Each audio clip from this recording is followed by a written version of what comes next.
চলতি অর্থ বছরে বিশ্বব্যাংক বাংলাদেশকে বাজেট সহায়তা সহ সব মিলিয়ে $200 কোটি দিতে পারে।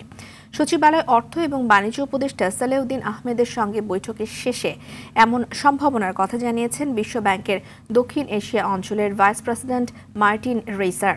এদিকে বাংলাদেশ ব্যাংকের গভর্নরের সঙ্গে বৈঠকে তিনি বলেন, ব্যাংক খাত সংস্কার এবং গ্রাহকের আস্থা ফেরাতেও কাজ করবে বিশ্বব্যাংক। সেলিম মালিকের রিপোর্ট।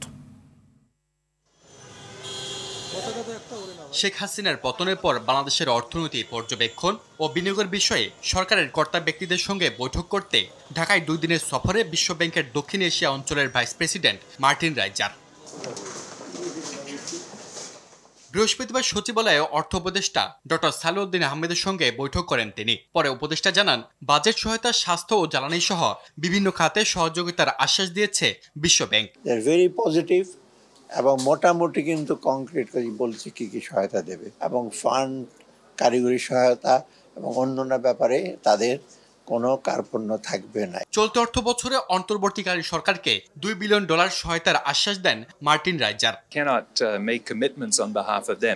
চূড়ান্ত সিদ্ধান্ত নেবে বোর্ডের পরিচালক, সেজন্য আমি কোনো অঙ্গীকার করতে পারছি না। তবে আমি এটা বলতে পারি, আমরা বাংলাদেশের বিভিন্ন ক্ষেত্রে সহায়তা করতে চাই। ধারণা করছি চলতি অর্থ বছরে $2 বিলিয়ন বেশি অর্থ দেওয়া হবে। পরে জ্বালানি উপদেষ্টার সঙ্গে বৈঠক করেন মার্টিন রাইজার। বৈঠক শেষে জ্বালানি উপদেষ্টা জানান, শুধু সামিট বা আদানি নয়, জ্বালানি খাতে হওয়া অতীতের চুক্তিগুলোর খারাপ দিক পর্যালোচনা করা হবে। বাজেটারি সাপোর্ট চাইছি যাতে আমরা গ্যাসের বিল দিতে পারি এবং আমরা বিদেশ থেকে যে বিদ্যুৎ কিনি সেটার বিল দিতে পারি। ডলার সংকটের কারণে যে জ্বালানি আমদানি যে ব্যাহত হয়েছে কিংবা বিদ্যুতের আমদানি কিংবা বিদ্যুতের পেমেন্ট ব্যাহত হচ্ছে, এটা আমরা আশা করি যে এই শীতের মধ্যে আমরা করতে পারবো। দুপুরে রাজধানীর মতিঝিলে বাংলাদেশ ব্যাংকে যান মার্টিন রাইজার।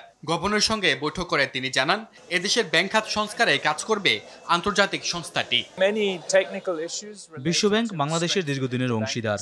আমরা এই অংশীদারি অব্যাহত রাখতে চাই। এদেশের ব্যাংকিং খাতের উন্নয়ন ও গ্রাহকের আস্থা ফেরাতে সহায়তার চেষ্টা করে যাব। সেলিম মালিক, RTV, ঢাকা।